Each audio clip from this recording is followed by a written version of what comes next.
Good morning and welcome to Today in LA. I'm Bill Rice Jr. We're happy that Forrest Lee is back with us this morning. We're joined on the phone by Mike Amos from Panama City Beach, and we'll soon be joined by Mayor by Jason Reeves, who is going to be here talking about former Mayor Jimmy Lunsford, who we're all remembering and thinking of his family today. But Forrest, we missed you the last couple of days and all your good information. You want to go through some of the things before Mayor Reeves gets here? Yeah, first of all, Mayor Reeves, Jason will be here in just a little bit, but Jimmy Lunsford, his service will be Friday at Park Memorial Church. Visitation is between 1 o'clock and 2:30 p.m. The service will begin at 2:30. So there's a memorial service for Jimmy Lunsford this Friday at Park Memorial. Visitation at 1. At the church. Visitation at the church, and I think it's a private family graveside service, and Dillard Funeral Home is officiating. Yeah. And there will be a lot of people there that knew and loved Jimmy Lunsford. And rightfully so. One of the great men to ever walk the streets of this community, Jimmy Lunsford. Well, his funeral will be tomorrow at 2:30 from Park Memorial Baptist Church. And, right. I think that's Reverend Danny Arnold officiating. Yes, sir. That's correct, Brother Arnold. And of course, the visitation, you can come and go from 1:30 to 2 o'clock. No, it's 1 o'clock to 2:30. 1 o'clock. What is that now? 1 o'clock to 2:30. Okay, 1 o'clock to 2:30 from the. We got a caller. That's probably Mike. Let's get him on the line. Michael. Good morning. Is this Michael Amos? Yeah. Today in FL. All right. Today in FLA, and today in LA. Michael, we were just talking about that Mayor Reeves is going to be joining us shortly to discuss the life and legacy of Jimmy Lunsford. Yeah, I've talked to a lot of different friends, and everybody told me different stories about Mayor Lunsford, and he was quite a man and a legendary figure in the city of Troy for sure. Yeah, I first met him in the National Guard. He was, I believe, retired as a major in the transportation unit, and when I started working with Roy Sanders, then in the afternoon I'd see Mayor Lunsford, Major Whitson sometimes, Magnus Starling. They'd all come to Grady Stevens' office, Grady Carl, and they would visit for a little bit. But that's when I first met Mayor Lunsford, and he was a major in the Alabama Army National Guard. Yeah.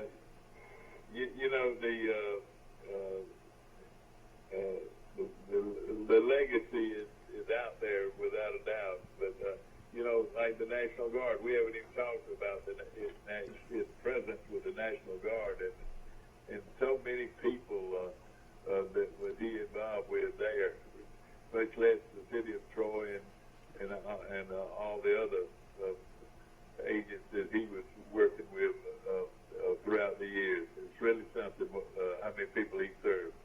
Yes, sir.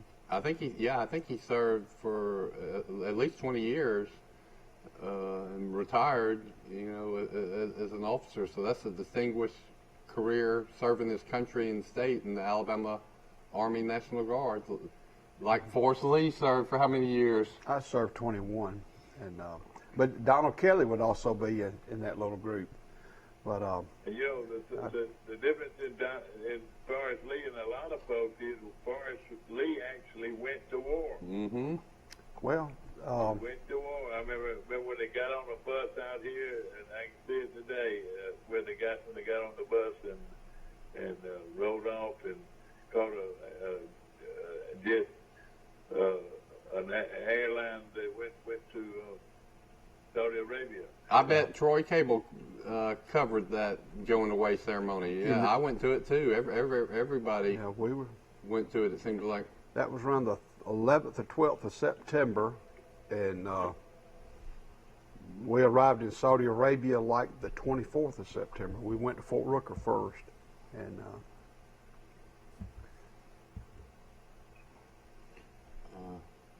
that was in what year was that? that was 1990, September of 1990, and got back in April of 91. I came back early with an ankle injury, but our commander was Jimmy Copeland. How is Jimmy doing? Have you heard? Yeah, how is Jimmy doing? I have not heard, just other than better. Well, we need to mention that all our thoughts and prayers are with Jimmy and his family. Jimmy suffered a stroke and is battling that. I mean, he was a very important person here at Troy Cable, and there's been a community and business and civic leader his whole adult life. Mm-hmm.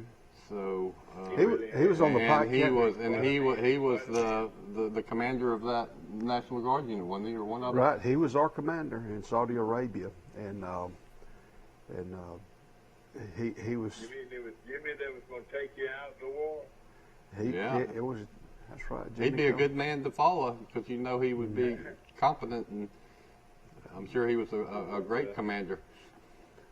Mike, what's going on with you this morning? I got sleeping babies upstairs, and that school was out yesterday, so we had the BTK graduation. That was quite a little graduation for a bunch of 4- and 5-year-olds yesterday. I didn't have any clue that it was going to be such a production, but you and Mom were nice enough to drive over and go to it. Then we went to lunch, and then we went to my favorite place in Great last night, Virago. So I was had plenty of food yesterday. Hey, Michael, did you see? Probably gained a little bit more weight. Michael, did you see where a former Troy University player, he coached at Chattanooga and at University of Tennessee, Shelton Felton's the new head coach at Valdosta.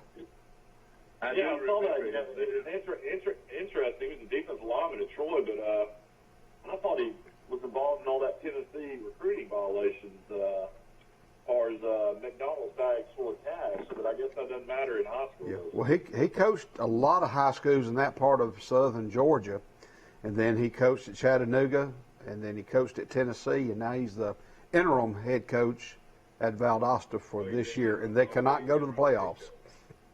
Yeah, they parted ways with Probst finally officially. Probst is like 63 years old, so I don't know how many more coaching jobs he's going to have. So what is Valdosta can't go to the play? Are they making the transition to up a level or something? No, they because of recruiting infractions. Okay. Well. And they were fined a bunch of money, and 4 players are ineligible for 1 year. And I also saw where there's alligator sightings in Huntsville, Alabama, right off the Tennessee River. That's really way up there for an alligator to go. Alligators are on the move. Man, they're everywhere. They're a lot giving more warnings. alligators than you used to see all over. You're right. And, Alabama baseball is making a run in that SEC tournament. They won again yesterday against a highly ranked Tennessee team.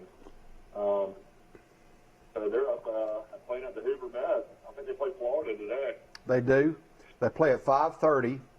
And also on the Plains, Alvin Briggs, who played at Auburn, is the new executive director of the Alabama High School Athletic Association.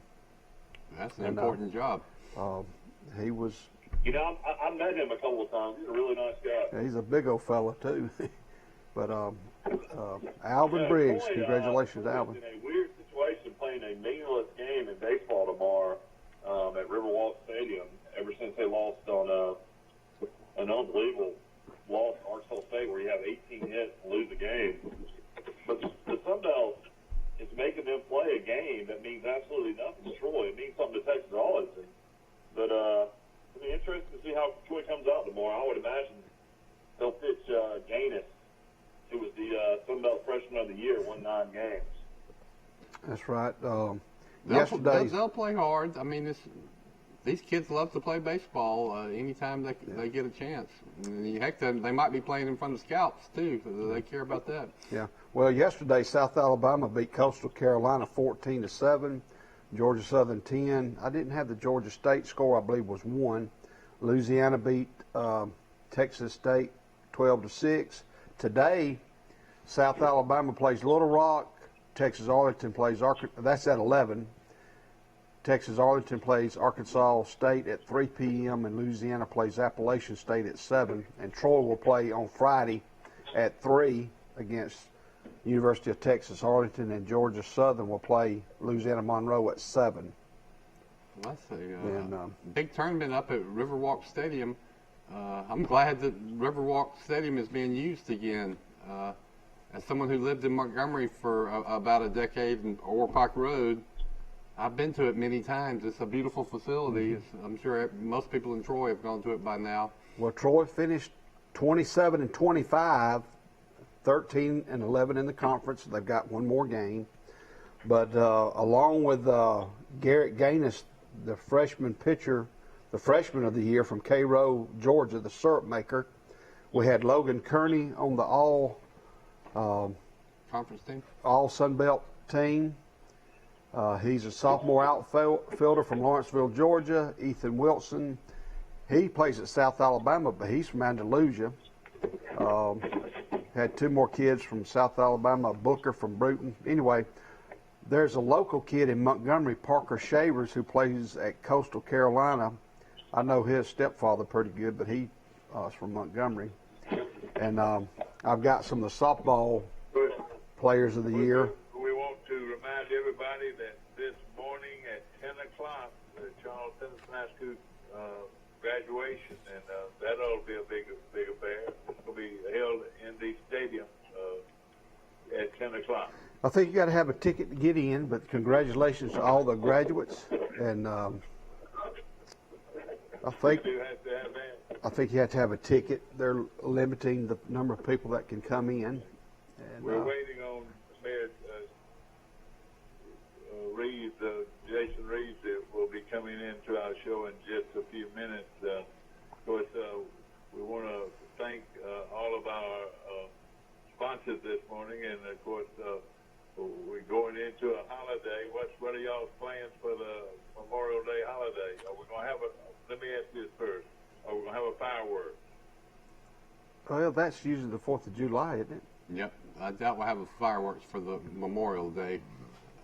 You'll probably have one down at Pier Park in Panama City Beach. Mm-hmm. Yeah, all right, that's right. Hey, have y'all talked about, Michael, have you seen where this super running back who will be a senior next year in high school, last year he ran for 2,100 yards, scored 30 touchdowns, but he's going to sit his senior year and not play football. He's going to commit to Texas, but he's not going to play his senior year in high school football. He's going to sit out. I really don't have a problem with it, to be honest with you. Jaden Blue. Well, you've heard that about college players. I think a couple of them have done it. Well, last year, several of them did They it. had the COVID issue this year. They had the opportunity. And if it's back here in the NFL draft, a lot of these guys didn't play the whole season. They went way ahead of guys that did play. Yeah, know, the it's, quarterback sure did. It starts with players sitting out bowl games, which you can kind of understand that, so they won't get hurt. And now it's players skipping entire school. seasons. A lot of people said with Trevor Lawrence, why did he even risk playing his last 2 years at Clemson? He could have sat out after his freshman year and would have still been the number 1 pick overall. I'm glad he played. I was going to mention the Athlon magazine thought that, and their preseason all Sunbelt team is Austin Stidham, the offensive tackle for Troy, and then Carlton Marshall, the great linebacker, all made first team, the magazine released. And then second team selections off Troy's football roster were Kamani Vidal, running back, offensive lineman Dylan Bradshaw at Enterprise, and then defensive tackle Will Cholo out of Georgia. So Troy's got some guys getting some preseason honors in Athlon magazine. Is it on the newsstand now? I guess, have you bought one? It's just on, this is on TroyTrojans.com. They're posting this information. We were talking yesterday that Mike and I are both looking for our football magazines, and they usually would be out by now, so I'm glad they're coming out. I'm gonna have a lot of information on Florida State athletics. I'm going to be staying right across from Florida State University tonight and tomorrow night. My wife and I are going to get away from the kids for a couple nights in Tallahassee. Get away. Okay. So I'll be able to give you a lot of information on Florida State, and I'm going to meet with the coach, probably do some interviews tomorrow morning with some other people. So All right, it'll good. be a lot of fun. Yeah, look forward to it. Of course, it is the weekend of the holiday, and I hope everybody's got good plans to do some things. Of course, I know the kids are out of school now, finally, and that's right. That's got to be good and bad, doesn't it? Now you got to find somebody to take care of, don't you? Yep. Well, my wife will be there to help me after Friday. The last day for teachers is Friday, and then the last day for students is today. So Jack and Maggie going to their last day of school. Why did y'all always, teachers, have to go back one extra day for us? It's just part of the plan. I mean, you got to kind of wrap up things. You got your outgoing interview with the principal and turn in keys and make sure your rooms are good and clean. I'm sure they did that while the kids were there. But speaking of Memorial Day, want to honor all veterans that have lost their lives for our country, and we got a flag on the set, but we want to remember all those that have served and have lost their lives for the benefit of our country and our freedom.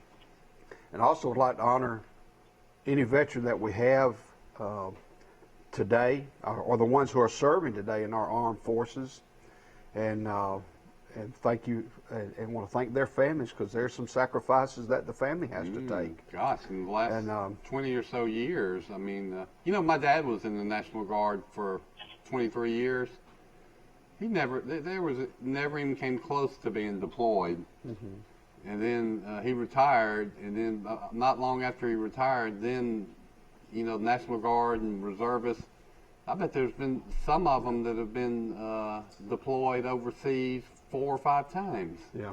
Well, I know, my dad served in the Navy. He was in the Korean War. Then he served about 7 years and went to the Air Force. My brother's a Marine. Then he joined the Alabama Army National Guard after that.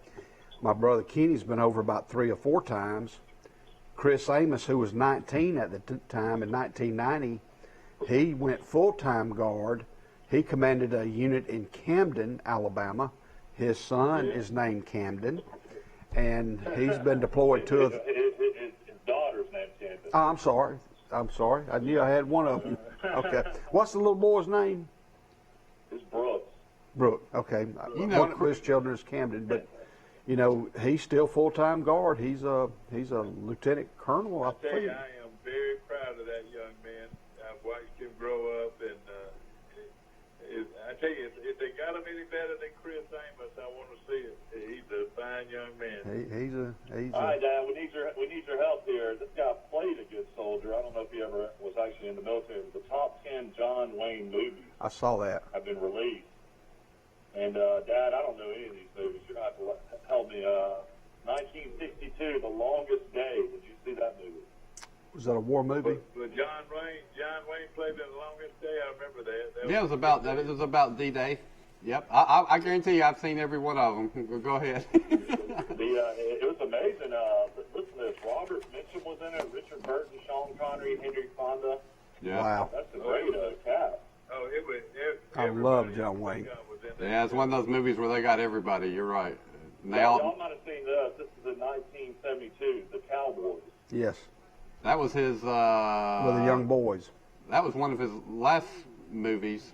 It was unique in that people commented that John Wayne got killed in the movie, which his characters very rarely got killed. Well, I didn't know that.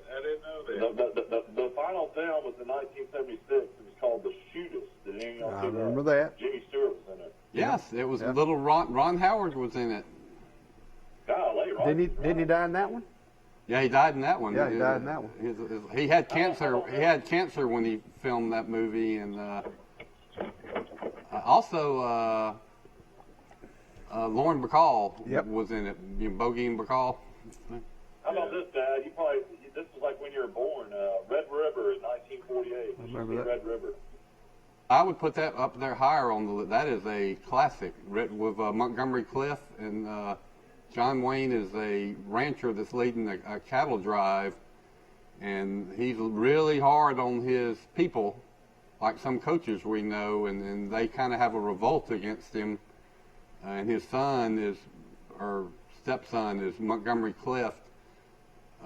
But Red River, 4 stars, definitely all the way. Number 6, 1952, The Quiet Man. One of the few that he was not a Western. He was a retired boxer in Ireland. Who was his co-star? She was always The redheaded. famous redhead. Yeah, what's her name? O'Hara? Yeah, Maureen O'Hara. Oh, yeah. 1969, I've seen this movie, True Grit. Yes. I've seen it about 100 times. It's maybe his best character ever, Rooster Cogburn. Matter of fact, I want to say, go ahead. Michael, you got onto a topic that I love, because my dad and I were huge John Wayne fans, and my dad made me watch all these old movies. That's why I know them all. What fraternity was he in? Do you know? He went to Southern Cal. And Sigma Chi.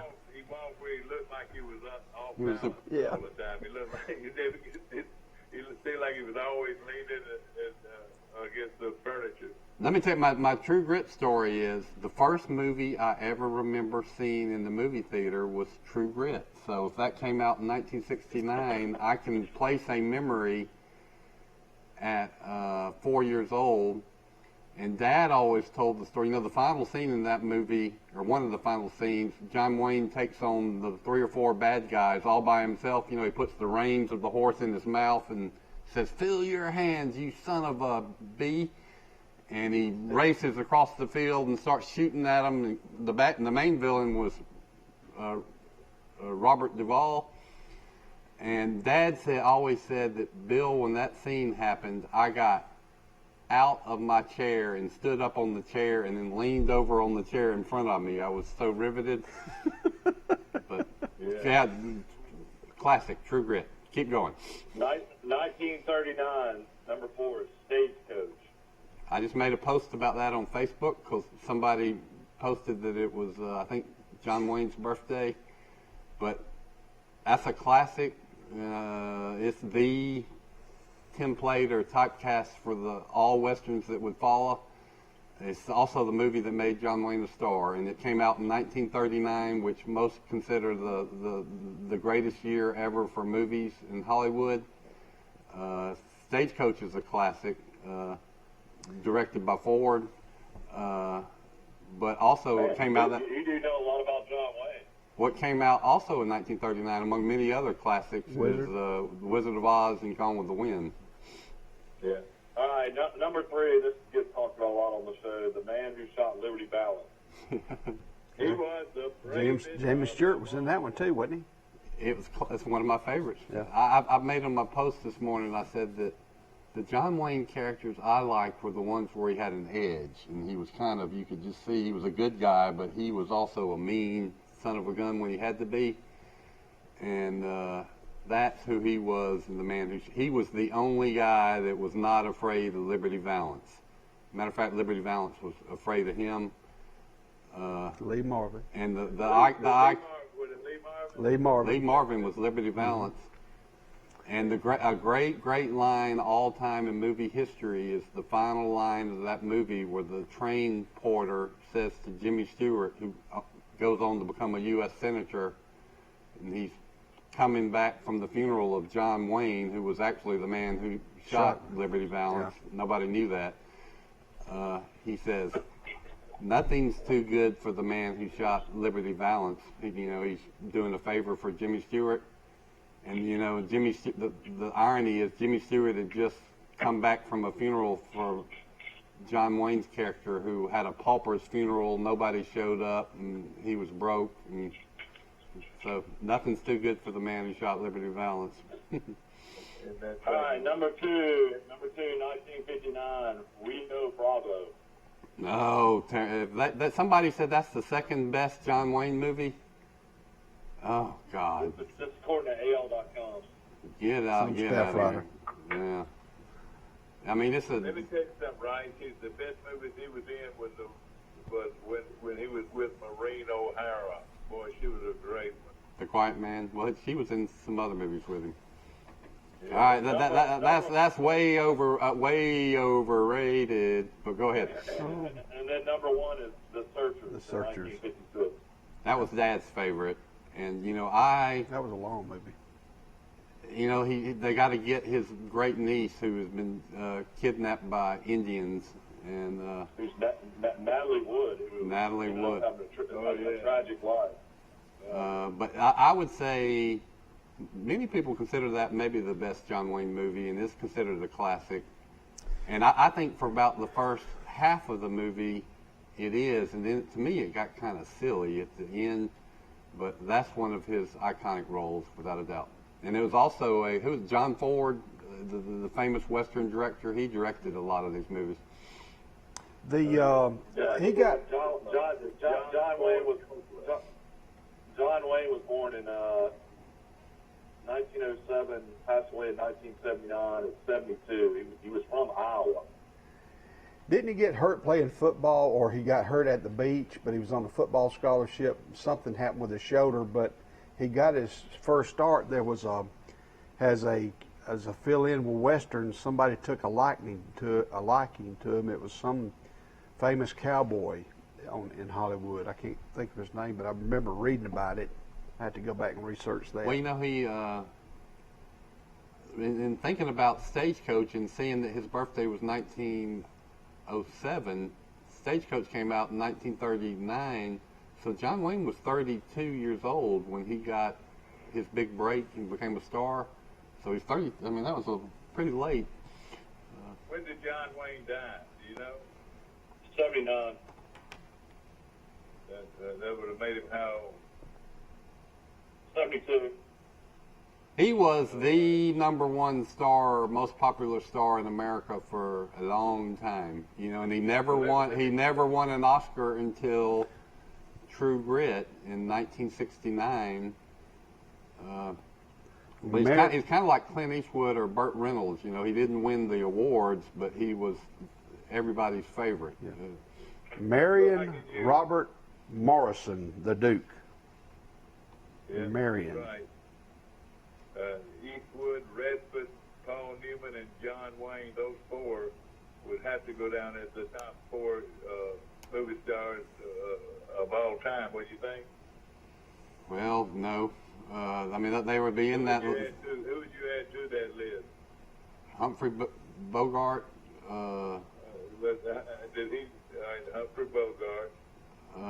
You could add Jack Nicholson. Bogart. Now who? Jack Nicholson. Yeah, Nicholson's got to be real high up there. Now Tom Hanks. You talk about just the great movies people are in. Tom Hanks has been in at least 10 really good classic movies. Said that John. Paul Newman's one of my favorites. Yeah, and then Marlon Brando. Clint. Brando. Clint. Said that he got hurt in a body surfing accident. He was on scholarship. He lost his scholarship.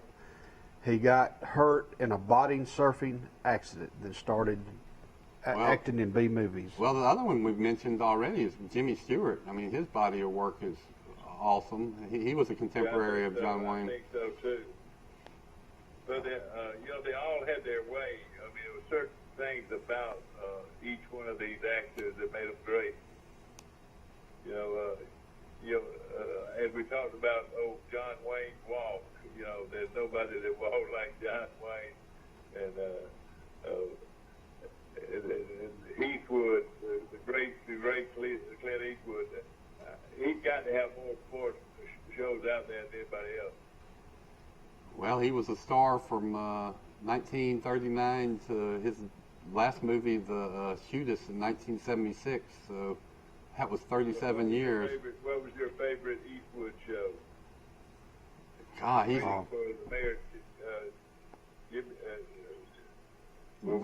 Mayor. Clint Eastwood has made a lot of great movies. You know, early in his career, his movies weren't taken that seriously, but late, it's so interesting that his great body of work came really after he was 60 years old, probably. But Unforgiven would probably be. I like it a lot. Yeah. That might be the best, or my favorite Eastwood movie. And he stars and directs in most of these movies. He sure did. The Dirty Harry and series. If you notice, his movies, a lot The of Western, Hang 'em High. People that worked with him on the show were the same people over and over again. You know, he took care of his people really well. Yeah, John Wayne did that too. You saw this. He had all his buddies that were just recurring characters in his movies. Yeah. So if you had to choose between two, these are similar actors: Al Pacino, Robert De Niro. Which one do you like the most? Well, we left those off. Great. Golly, I would say. I feel like they play the same role. I feel like they play the same roles. Yeah, I see what you're saying. I would say that Robert De Niro has probably had more great roles, but it's close. I mean, you got Robert De Niro, and I think he came to everybody's attention in The Godfather 2. He was the young Corleone, but then Taxi Driver, and you just go forward from there. I tell you.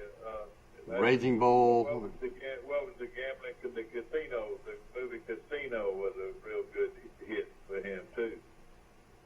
It was, but that was a good movie. But another iconic classic movie, in my opinion, is Goodfellas, and De Niro was one of the main characters in that. That was it. That was one of the ones I was thinking about, the Goodfellas, and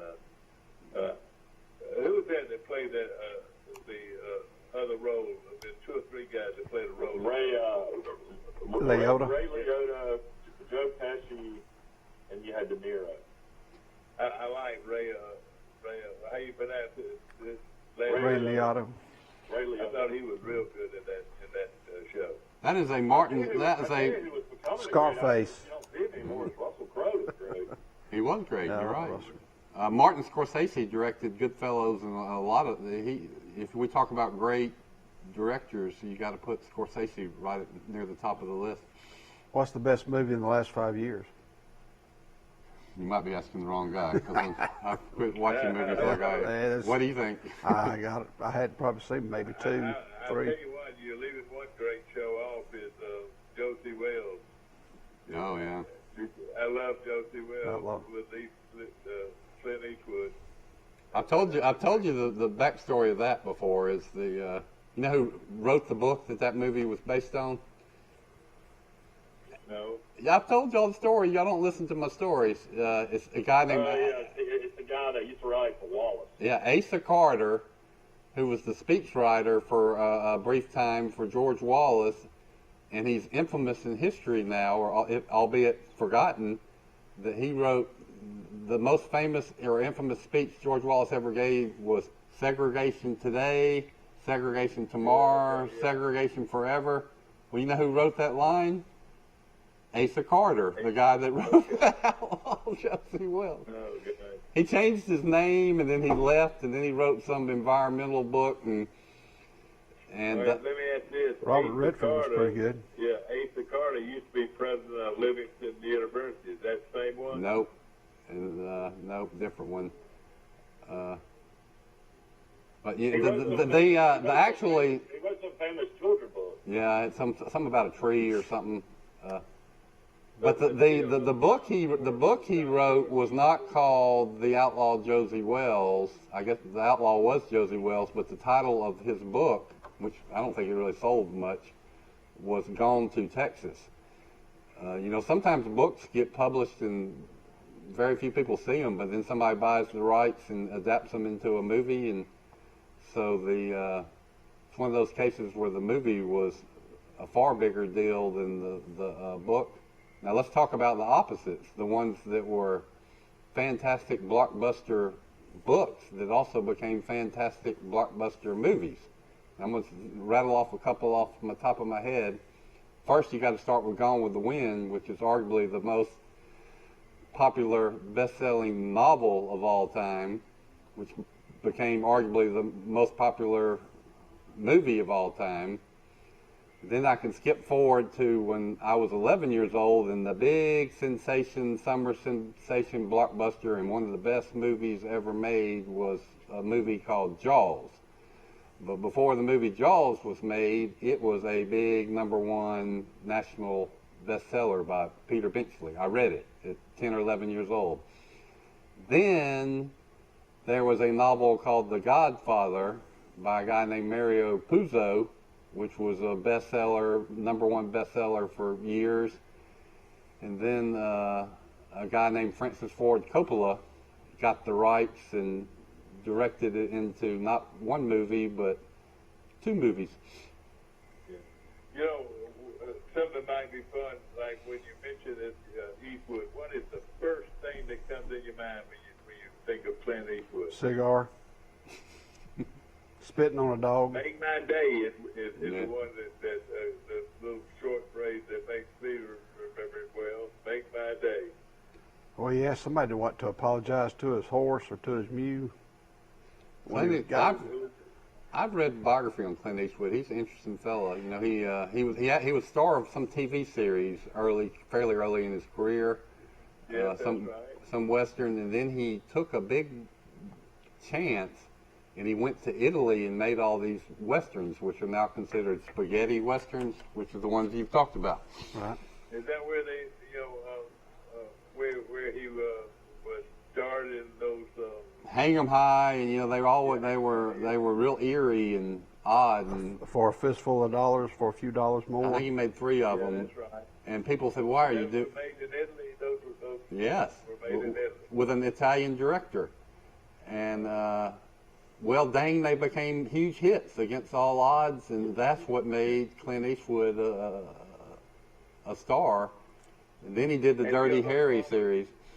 Yeah, and then those moments of him, the way he wore his hat, and the way he smoked the cigar and all that. He was something. And then later in life, he became a mayor.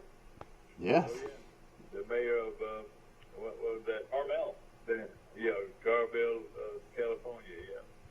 Yeah. Robert Redford. What jumps out at you, Robert Redford? Well, I think he's been some of my favorite. The natural, for sure. Let me. The natural. He was great at that. You're right. I'm gonna name them chronologically if I can. Jeremiah Johnson. Yeah, that was one of my favorites. I've seen that one 10 times probably. Butch. I think before that was Butch Cassidy and the Sundance Kid with Paul right. Newman. Exactly right. Directed. I mean, it was written by one of the what's his name, William Goldman. I think is a great screenwriter. Then you had The Sting. Again, he partnered with Paul Newman. Let's stop it here. The Sting was one of the best movies I've ever seen. I thought it was great. Then he was in All the President's Men, which is an adaptation of Woodward and Bernstein's book about Watergate. That's right. He was Woodward in that movie. Dustin Hoffman was Bernstein. Dustin Hoffman's had a lot of great movies too. Let me mention What about something. Butch Cassidy and the Sundance Kid? When was that? 69, I think. Classic movie. One of my favorite movies. In 1951, Clint Eastwood was in the United States Army. He was stationed at Fort Ord in Washington or somewhere. He caught a ride in a plane to see his parents. The plane went down in the Pacific Ocean about 3 miles off the coast of California, and he swam 3 miles. I remember reading that, and I just pulled it up. He was about 21 years old, and later he discovered that was a breeding ground for white sharks, Well, did anybody die? Did anybody die in that? I'm not sure if the pilot, there was 2 people on board. He just caught a ride. You could ride free back then, and he air hopped a plane. Just 2 of them were in a it. Controlled landing in the And ocean. I'm not sure if the pilot. That is it. That was in because I've never heard it. 1951. Awesome. Man, 3 miles in the Pacific Ocean. That's what it says. One of the craziest stories ever. What was the Tom Hanks movie where he was on the island for Castaway? Tom Hanks surprises you. You never would have, expected him to pop the action roles later in life, but he did. Now, you will laugh at me, but one of my favorites was Big. Do you remember Big? He went back as a boy. I thought that was a great show. I really enjoyed it. I think he made one before, but his real big breakthrough starring role was probably the Mermaid movie with Daryl Hannah. Splash. I think that was the one that kind of established him as a leading man. A very good movie. Basically, we're talking about all these old movies. Maybe one of these days they'll actually have new movies and you can go to the movie theater again. Man, I hope so. All right, let's take a short break. We'll be back to more of Today in L.A. in just a moment. We'll be right back after this commercial break, as they say. We're still live. Right, we're still live. We're We got still live. Steve. He's busy. Hey, where's the mayor, guys? Where's the mayor? We're still on live. We're still live. Okay, I got you. Ladies and gentlemen, we're going to a short break. Thank you for joining us today in L.A. We'll be back in just a few minutes. A personal touch, a high level of trust. Whether it's checking and savings accounts, personal or business loans, or our local friendly service. That's what Troy Bank and Trust customers expect. But now we offer more. Free identity theft protection for our new and existing customers, protecting your family's time, money, and good name from identity theft. Because protecting your identity is now a big part of our identity. This is my chart from Southeast Health. And you're going to want to make it yours. Not because it's free, But because it's priceless. Because with my chart, you can schedule appointments online with your provider. You can email your provider and get answers. Get test results. refill prescriptions. And manage your family's health care. You know how we all want healthcare to be easier? But no one seems to listen. Well, someone did. Southeast Health. To get your free My Chart app, Visit your app store or go to southeasthealth.org.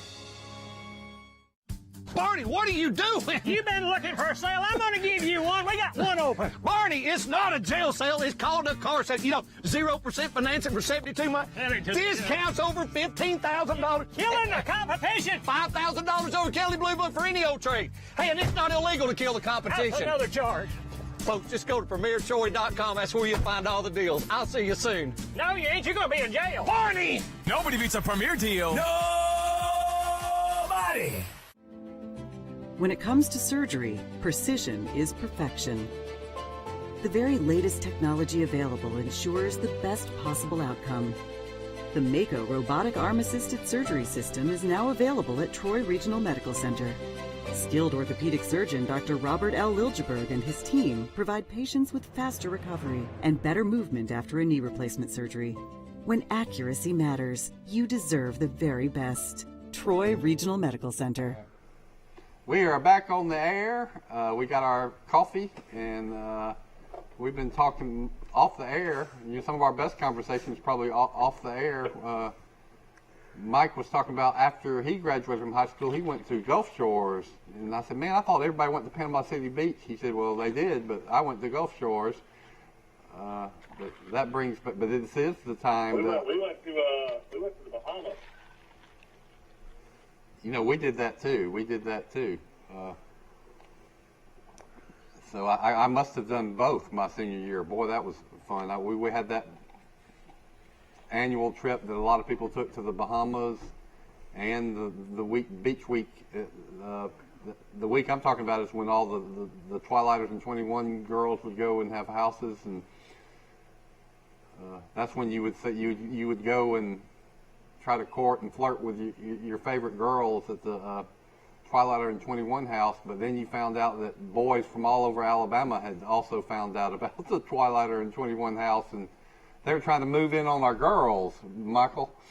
West Side Story. Yeah, I remember that what that was about? I remember that house they had down there for years. It's like kind of Middle Beach in Panama City Beach. Yeah, I could do 2 or 3 shows on riding the Strip during Beach Week in Panama City Beach. Hey, and I bet you, jumping in and out of people's cars. Yeah, I bet you can also remember the songs that were real popular on those weeks. I vividly remember driving my car and seeing some cute girls get by in a convertible and jumping out of my car and getting in with the girls, and somebody else had to drive my car. You know what I remember is the songs that were, because there was some hit song that every radio station would be blaring on the Strip, and when I was a senior or maybe a junior, the song was Joan Jett and the Blackhearts, "I Love Rock and Roll." I love rock and roll. The Force singing it, but you heard it everywhere, man. So a song can evoke a certain time or moment in your life, can it? It sure can. Yeah, it was so innocent back then. Everybody just got in their car and drove up and down the Strip for hours and hours throughout the night, and that's just the way it was. Lot more bad things getting into down there these days. It seems like. I can remember the Half Shell, the Shuck'em's Oyster Bar, Miss Newbie's Hunch Punch. Those are still open. All right. I can remember when I went down my senior year that Bud Light had just been introduced, and that was the new thing. You know, they didn't have it in Alabama, but they had it at Panama City Beach. A light beer from Budweiser. Wow. Well, the greatest thing on the senior cruise is you can be 18 and they served you drinks immediately when you boarded the boat. Mm-hmm. I can't believe anybody would want to be a chaperone on a senior cruise anywhere. Well, I think the chaperones have fun too. That was the longest bus ride of my life from Troy, Alabama to Miami, Florida. I know that. Did y'all make it in one trip? Back. I think we went overnight. I think we did make it one day. See, we stopped we left in the middle of the night. I want to say we stopped for lunch, but we got there the next day. So we stopped in the Kissimmee, am I pronouncing it right? Florida, right outside of Orlando, and went to Disney World that night, which to this day is the only time I've been to Disney World, but we only went for about 4 or 5 hours. And then we got up and drove from Kissimmee to Miami Beach, where we got on the boat. On the boat. How many days? Probably a 3-day cruise. Right back to Disney World. That's a shame. That's a shame. I know it. Yeah. I mean, you only get to see about 1 inch of Disney World in 4 hours, and then we didn't even see the Epcot Center. I don't think I've been to Disney World since I was 18. I've been once. But they had the official opening of the Troy Marketplace yesterday. Tell us about it. I read it in the Troy Messenger. I was driving to work yesterday and saw a bunch of chairs sitting out there in the parking lot. Then I read it in the paper this morning that they had the official opening for Troy Marketplace. And tomorrow on the campus of Troy University at Claudia Crosby Theater at 10 o'clock in the morning, there's a memorial service for Lamar Higgins, who passed away recently. He was a Board of Trustee member. When he was in college, he was a 2-time SGA president, first Afro-American president for Troy University. But they're having a memorial service for Lamar Higgins tomorrow at 10 o'clock at Claudia Crosby Theater. He was a great man, good fella. And we've already mentioned about Jimmy. We've already mentioned about Jimmy Lunsford. His service tomorrow. Visitation is between 1 and 2:30 at Park Memorial Methodist Church on the Elba Highway from 1 to 2:30. And his service will begin at 2:30 with the Reverend Danny Arnold officiating. Mary Lunsford was 77 years old. He was just a couple weeks short of his 78th birthday. But you know, I hadn't seen Mary Lunsford in a couple of months. But you know, the last couple of times I saw him, he seemed really good. His mind was sharp as ever, and I know he had COVID. I think he was hospitalized. But one thing I do want to mention, I want prayers with the family, but his granddaughter Mary Stokes graduates this morning. And years ago, when Mary was a 6th grader, her and another girl by the name of Gracie Sneed did super in the state championships in archery in Montgomery. They placed in the top 10. Wow. That earned them a bid to go to Louisville, Kentucky to the national championships. And those two girls represented Charles Henderson Middle School in the national archery tournament in Kentucky. So that was Mary Stokes. That's Jimmy's granddaughter. That's Holly's daughter. And the other girl was Gracie Sneed, who has just, I think, won the Betty Wagner Memorial Award. Gracie did. Yeah. And so yeah. that's pretty. Guys, getting back to Mayor Lunsford, of course, what a great man he was, and great leader. And you know, not only did he do things very well for the city of Troy, you know, on recruiting industry and also you know, worked in economic development with the city for you know, several years after he retired from being mayor. But you can just go over and over and over and see look at Troy and what we've been able to accomplish. Not only with Jimmy Lunsford was mayor, but also when he worked for economic development. So he's got his stamp on a lot of great things that have happened to Troy and Pike County in the last 10, 15 years. Who was the mayor before Jimmy?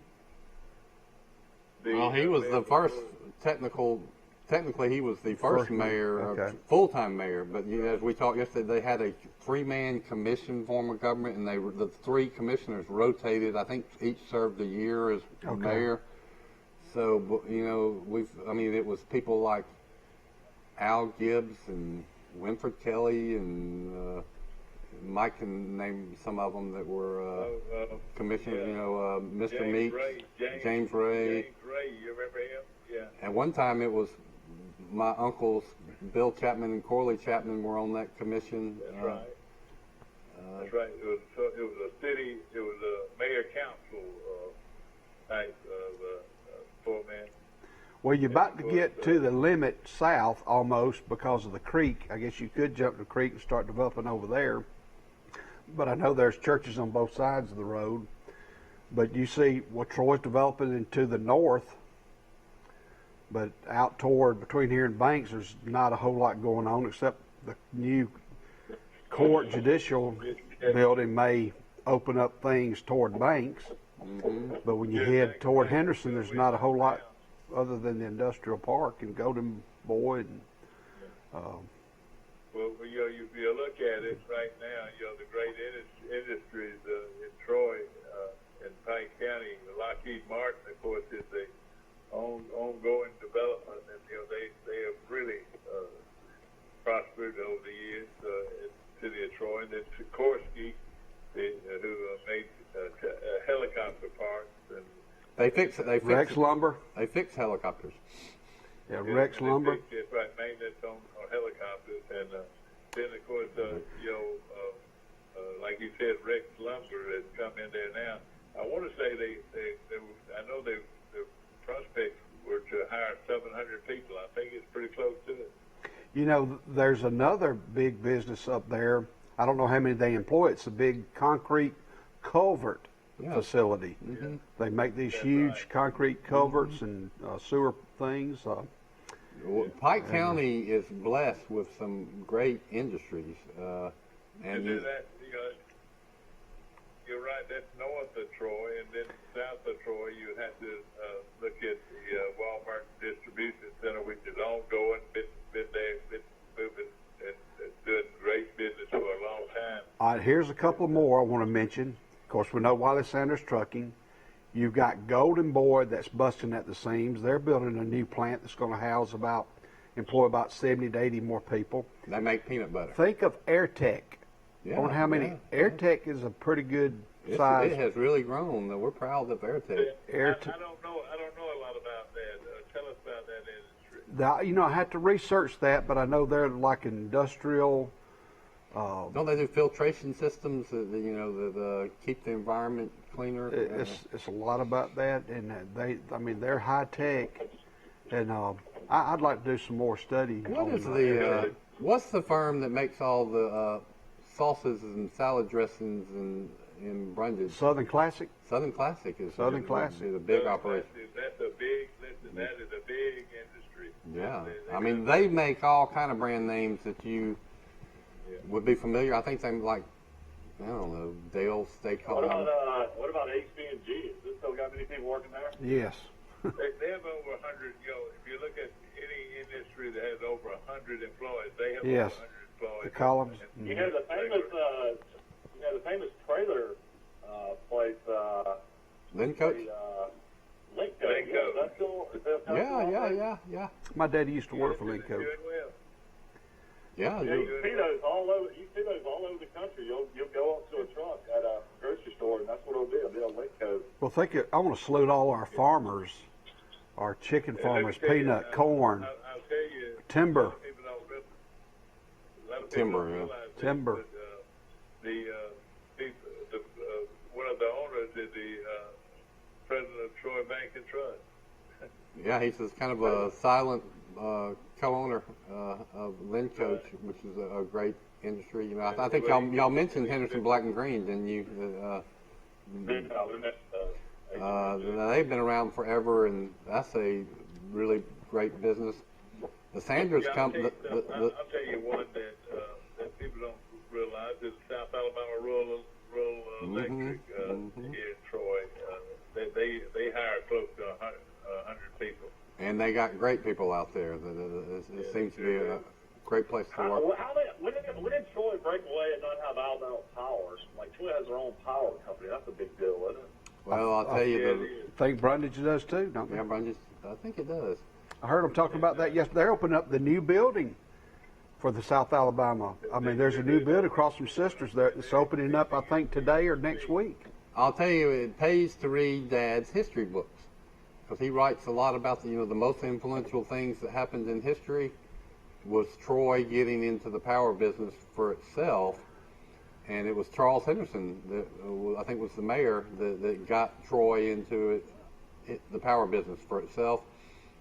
And it has been ever since. Now, they don't generate, they buy the power from Alabama Power, but they're kind of a jobber that they own it and can sell it. And the revenue that goes into the Troy Utility Department funds a lot of City of Troy services. I mean, other cities are paying Alabama, other cities aren't paying Alabama Power. The customers are paying Alabama Power directly. In Troy, you pay when you write that utility check. You write it. I write mine to the City of Troy. Yes, and my wife has to battle it each day. But Highway 231 is a nightmare. Oh yeah. At noon between 11. And 2 and 4:30 to 6. It's unbelievable. Yeah, especially on Fridays. It's Monday through Sunday. Well, maybe not Saturday. Do about it, it would take 10 years even to start building on a new 4-lane outside of Troy. Mike, when I owned the Troy Citizen, one of the best stories, in-depth stories I did was on the importance of Highway 231 to Troy's economy. This was in the 90s, and I did the traffic counts and counted all the businesses that were out there and calculated the tax revenue and blah blah blah. But I remember even with that story, people were talking about, well, you got to bypass the bypass. The traffic's getting too slow, and even then, people I interviewed said, yeah, they're talking about that, but it ain't going to happen in our lifetime, and they were right. We've gone over all these industries, of course, which is great. Of course, we know of Kemper, one of the newest industries, and they're moving all of their staff down here, which is really good for the city of Troy because we can sell a lot of houses, but it's just great to just see what's been done in Pike County by Jimmy Lunsford and his ability to recruit industry over the years. As a member of the Economic Development Board, and it just goes on and on. And for as long as we live, we're going to say, well, Jimmy Lunsford helped bring that in. You know, on North 39th Street, what's the name of the business on North 39th Street? The CGI? Yeah, CGI. That's another one that Jimmy Lunsford just pretty much went one-on-one with a big conglomerate, and he was able. They're out of Canada. CGI to come to Troy. Yeah, that's yeah. They have all kind of employees, but I like the diversity of industries. I mean, you've named weapons manufacturers, lead production, #1 recycler of plastics in the world, truck lines, columns and moldings, timber, sawmill, lumber mill, food processing, sauces, peanut butter, chicken plants. Yeah. We haven't mentioned Wayne Farms, and poultry is a huge industry. Is that Wayne between Banks and Brundage?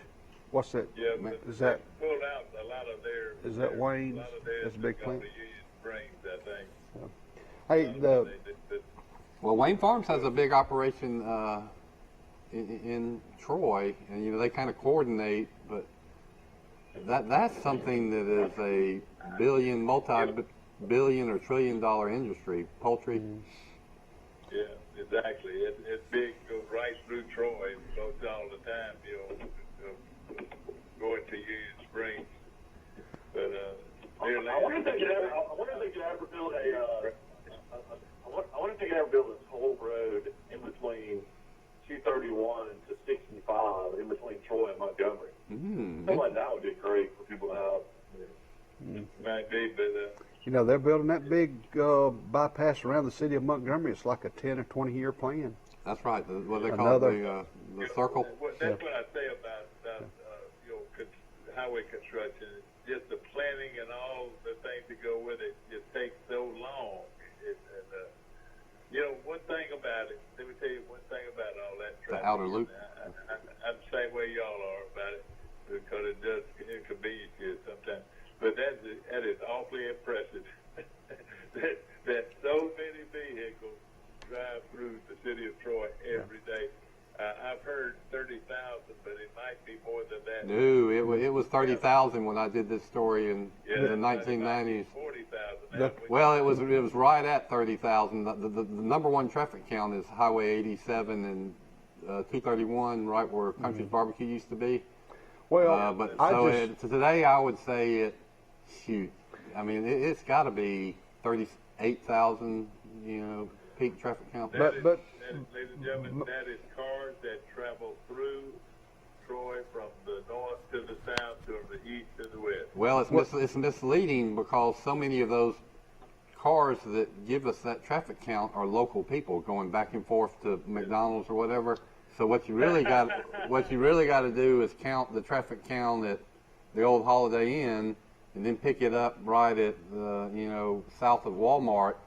Those are the people that are passing through Troy. The thing, too, we need a service road behind Wendy's all the way to Publix. But it's not so much traffic, it's the safety thereof. The safety's a factor to me, because you're putting your life in danger every time you get on 231 in the middle of the day and at the end of the day, because I avoid it whenever I can. It's pretty hectic. I agree with you. I agree with you that it is something that we got to be concerned about. I tell you, it's the safety of it. The way I look at that, I lived in Birmingham for 17 years. So I don't even know what y'all even talking about if y'all think that's traffic. That's true. Atlanta would be even more. Gosh, I've never been to Los Angeles, but boy, I've heard that everybody in LA has at least an hour in the car every morning and every afternoon. I used to drive something called 280 every day. Try that. Yeah, Troy. That's pretty bad, no question. Now I will say in Troy on the Friday afternoon, Yeah. I have had times when it took me 30 minutes to go 4 miles, or 4 But I'll almost. tell you something that will really stun you. I've seen traffic as far back as Sisters. Can you believe that? Gosh, I've seen it as far back as Sisters. Well, you watch it backed up on that hill before that runs by in front of Troy Nissan. Backing up to the double branch. It's completely backed up at that light there. We're losing somebody. Mike, you cutting out on us. Okay, let's see. Or No, Mike, not Mike. Michael. Michael's cutting cutting out. out this time. Okay. Yeah. Ladies Troy, and gentlemen, of course, yeah, Mike, what do you say? I was going to say, Troy University has 5 girls on the Sun Belt Conference postseason awards, first team and second team. Leanna Johnson from Brantley, the sophomore pitcher, she finished with a record of 21-8. She had 260 strikeouts, so congratulations. She's all conference first team. Joining her is Katie Webb from Salem, Alabama. She went to Central Phoenix City. She was an infielder, batted .376. Jade Sinnes, a freshman from Sebring, Florida. She's an outfielder. And Katie Lively from Helena, a sophomore outfielder and pitcher. And Kelly Horn was second team. She's from Tallahassee, Florida. So those 5 girls were all Sun Belt. They're losing, I think, two players. One of them's Katie Webb. The head coach and the pitching coach both played golf at the Brundage Country Club yesterday, so I got to speak with them just for a minute. But Louisiana littered the Player of the Year, Pitcher of the Year, Coach of the Year, Newcomer of the Year. All were from Louisiana. How did they do it? They lost to... Nobody's left in the Sun Belt. Louisiana finished second in their regional, Right. I think, and played really tough, like you would think they would have. And the girl at Alabama who was the Southeastern Conference Player of the Year, she's a catcher. Guess where her hometown is? Lafayette, Louisiana. Oh, wow. Oh, God. She was the SEC Player of the Year. And so those Bailey Hanfield. the Super Regionals are this weekend in baseball. Guys, we want to take a break. Of course, this show is brought to you by Premier Dodge Chrysler Jeep and Ram Trucks, and boy, do they have a sale going on. And it ends Saturday. Before Saturday to close the business. Go out and see Plymouth Dodge Chrysler Jeep. That you'll get at Premier. Remember, nobody beats the Premier deal. Nobody. And we appreciate you very much. We'll be back in just a moment. Oh, friends, you don't want to miss this. The $79 Eliminator sale this Saturday only at Premier Chrysler Dodge Jeep Ram of Troy. And yes, you can get a car for $79. Done deal. Or $79 down or $79 a month. Get there and pre-register at 8 a.m. At 9:45, we open the gates. Find the vehicle you're in love with, and you'll have first chance when the Eliminator comes around at 10 a.m. sharp. Slashing prices. Don't worry about the weather. Just be there. Call right now for details. 334-403-4646. It's this Saturday only at Premier Chrysler Dodge Jeep Ram of Troy. Don't miss it. Have you seen an increase in your insurance premiums or significant change in your insurance coverage? Let Sandbeck Insurance offer you a better plan to suit your business or personal needs. Sandbeck Insurance offers many lines of insurance, whether it's home, farm, or auto insurance, work comp, business, or health and life policies. Sandbeck is here for you. Call or visit our Troy, Enterprise, or Andalusia office today. Sandbeck Insurance, where we take pride in taking care of your insurance needs. At the Piggly Wiggly, we proudly support our local farmers and bring you the best they have to offer, all at cost plus 10%. When you shop local, you reinvest in your community. Remember, buy local, shop local. Piggly Wiggly, local since forever. When it comes to surgery, precision is perfection. The very latest technology available ensures the best possible outcome. The Mako Robotic Arm-Assisted Surgery System is now available at Troy Regional Medical Center. Skilled orthopedic surgeon Dr. Robert L. Liljeberg and his team provide patients with faster recovery and better movement after a knee replacement surgery. When accuracy matters, you deserve the very best. Troy Regional Medical Center. Then the other one was talking about Jimmy, Mike, we're back on the air, and Mike is talking about some of the contributions that Mayor Lunsford made, especially attracting new industry to town. Go ahead, Mike. No question. First of all, Jimmy Lunsford, like a lot of people say, I was talking to Ben Beard, one of the Troy's finest business people, and the thing that Jimmy Lunsford brought to the table, he was smart. I've heard that word over and over again about Jimmy Lunsford, how smart he was and how he understood government and how to get money and the ways to do it fast and he was very, very knowledgeable about how to work the state of Alabama agencies, and he was able to get worlds of money for Troy through that era, that part of it. And then you look at all these, like looking at the peanut butter industry that is really expanding here in Troy, like we were talking about just a while ago. He brought that guy in, and he became very good friends with the guy, and we've been able to keep that peanut butter industry going right here. Like Kemper, he's another one. It's another new industry, beautiful industry that now is providing a lot of jobs, but also providing places for people to live in Troy, Alabama, and I can tell you some stories about Kimber. I worked for a couple months at Pike County Economic Development with Marcia and Jimmy, and Kimber had its temporary offices in that Pike County Economic Development building while they were building their plant and office. Yeah. And so I got to know a lot of those engineers. They were designing handguns and modifying them and doing all kind of science. But even then, over a couple years ago, Kimber had brought in some sharp, young, great people, and they were, just like you said, they were buying houses in Troy. That's another industry, house building. They're still going up. Jimmy Lunsford Tennis Center. Yeah, right. It was built, and then later they renamed it and renamed it in honor of him. But he was instrumental of bringing that. It's 12 lighted courts. Beautiful, yeah. Right there at access to the middle school, the high school, the university, and the public.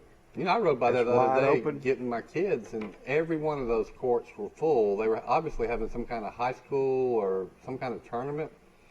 But, it's another thing that brings a lot of people into Troy. And it's look at these industries that, of course, Kemper and then the peanut Kimber. Kimber. With a B. the peanut butter factory, what's the name of it? Golden Boy Foods. Golden Boy. That's probably a combination of Jason and Jimmy. Wonders, the two J's. Expanding, and CGI was another one on South Grundy Street, which has provided a lot of jobs for a lot of Troy people. And you look at people like Lockheed and Sikorsky. We have assisted them in many ways. I know with infrastructure on their developments, and of course, you can look at the other industries that. Well, he played Marcia and Jimmy played leading roles in making sure Rex Lumber came to Troy, and man, that is the biggest single industrial development project that's ever come. That's bigger than when Martin Marietta came to Troy. They built it out in phases, but Martin Marietta did not spend near as much money initially as Rex Lumber has. We're talking about, I want to say it was over $100 million or something like that. I think it's about.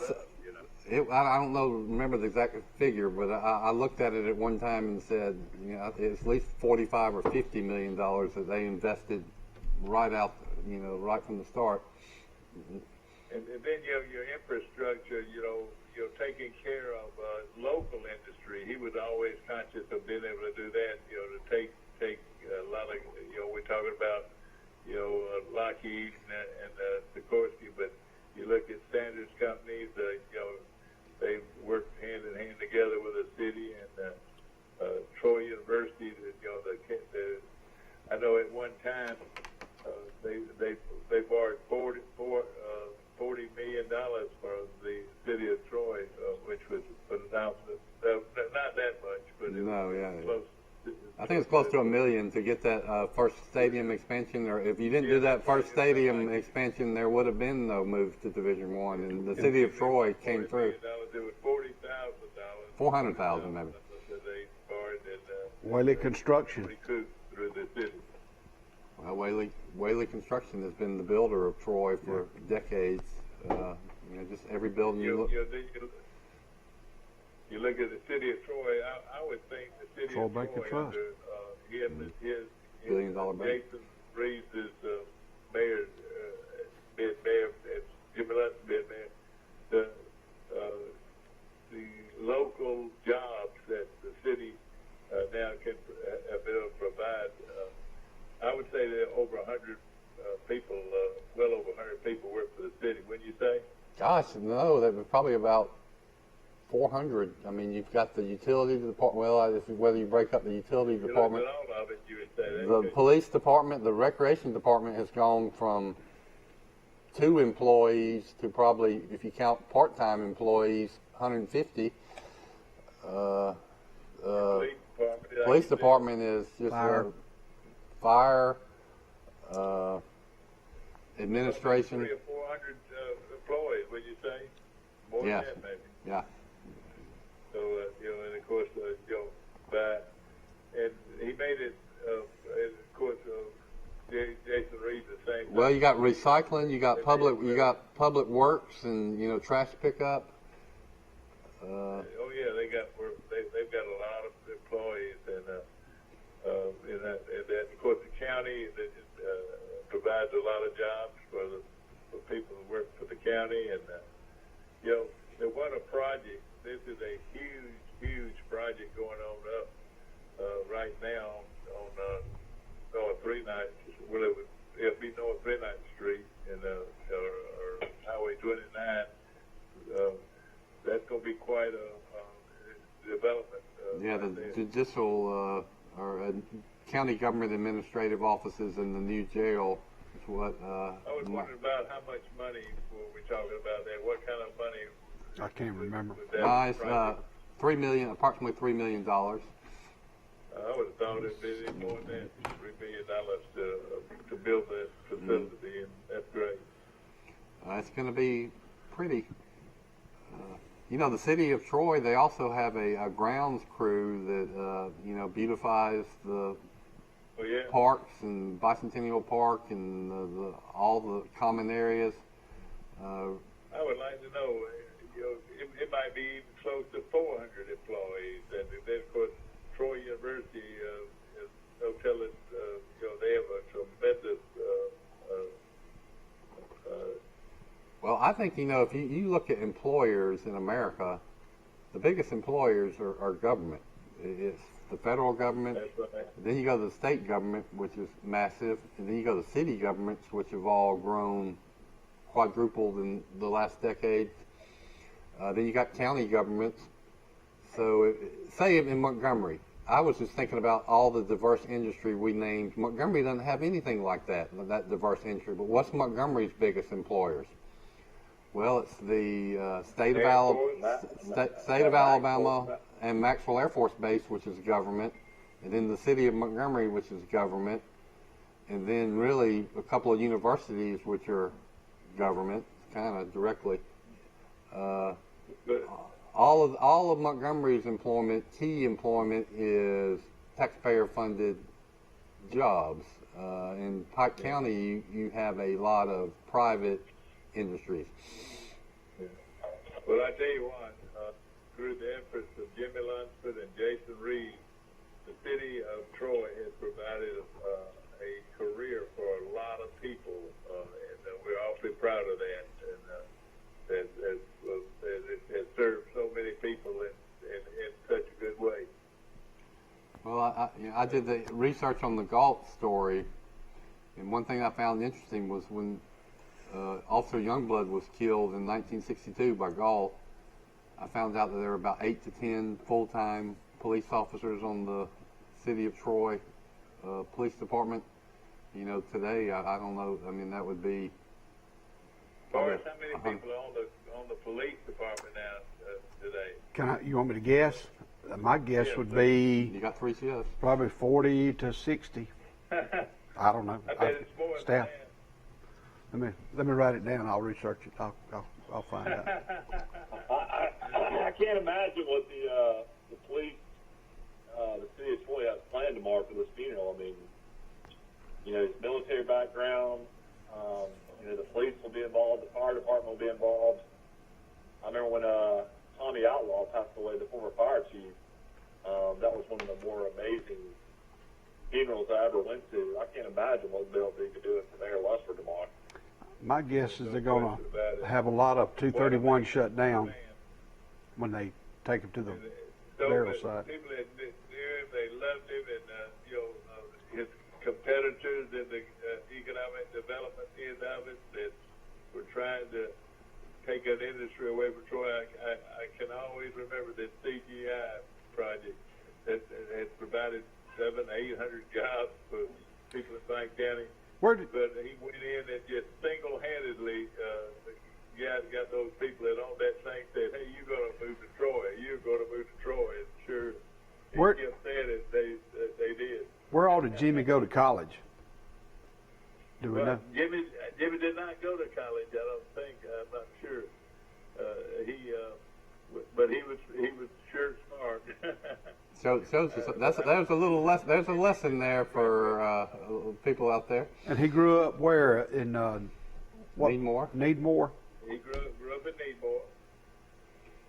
Well, Dad, I mean, Dad, he was one of your great friends. I mean, y'all experienced so many great times, partied together, and went on trips in the same places. And I mean, he was the life of the party. I mean, he was just a great guy. I mean, fun guy to be around. I mean, you can tell story after story about him.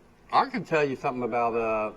I've talked about how he had the vision to start a recycling program, and then hired Green Davis and my dad to run it. But he also worked closely with my brother Rush, who's an investment banker in Montgomery. That's right. And then Rush worked for Bill Blunt's investment banking firm for a long time, and handles all the investment banking for the city of Troy. So all these projects you talk about, they require investments. Bond Troy's rating. That's right. Always A. As I've learned from my brother, that Troy's rating was the highest it could be, A, AAA, whatever. Still is. That means they could get about as much money as they needed. What you think? Right, but so before you did these projects, though, they just don't throw out $5 or $10 million, $20 million and say, "Here, take it." Man, there are analysts in New York City that are looking at every element of your government, your tax base, your industry. They're looking at your leadership and who your mayor is, and then your mayor has to talk to these people.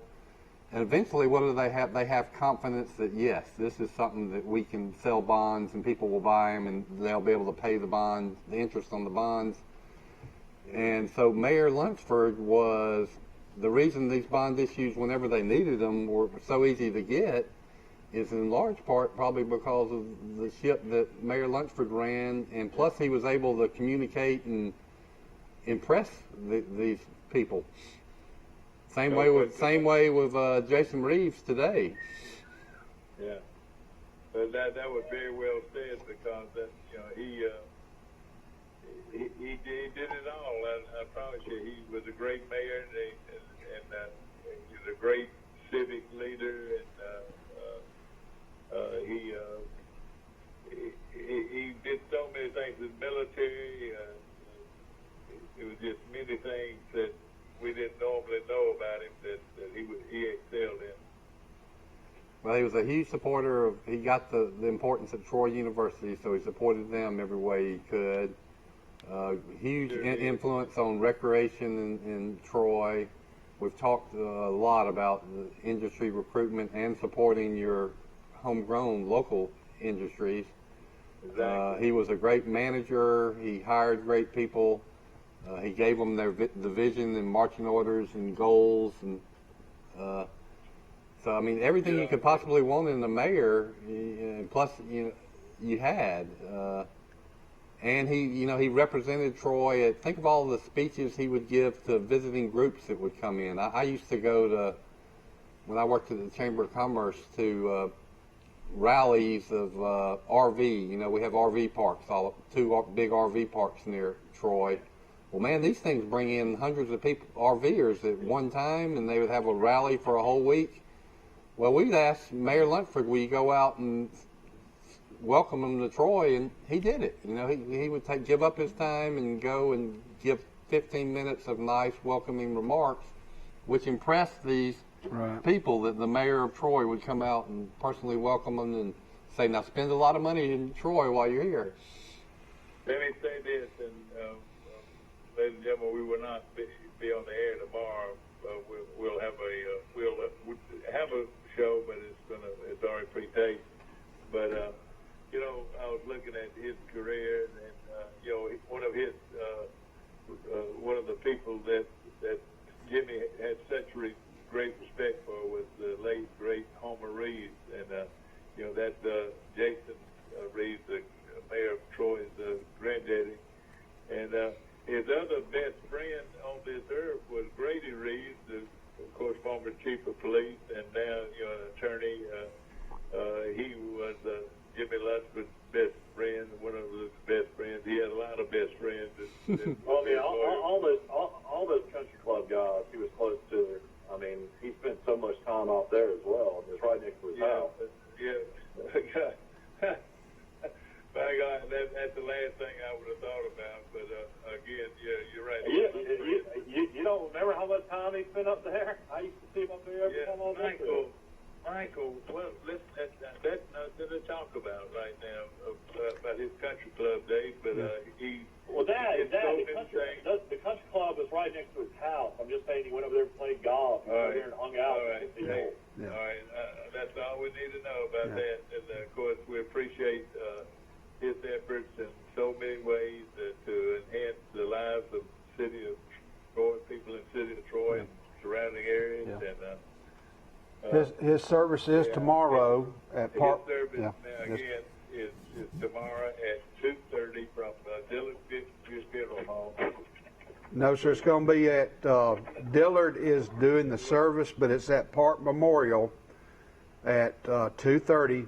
Visitation at Park Memorial United Methodist Church from 1 to 2:30, and then the funeral will start at.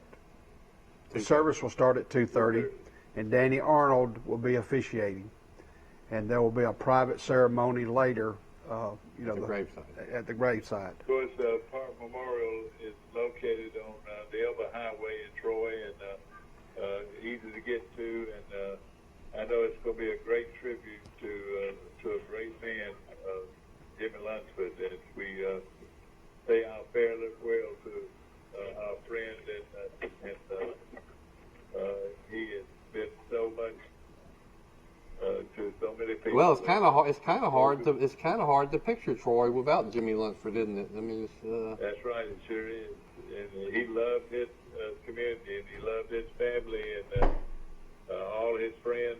He probably had, I don't know if you could have more friends than Jimmy Luntford, but he had such a way about it. But as we go off there, ladies and gentlemen, the next 30 seconds, I want it to be in respect to Jimmy Luntford. Have a great weekend. Have a happy Memorial Day. And here's a tribute to Jimmy Luntford. Oh, friends, you don't want to miss this. The $79 Eat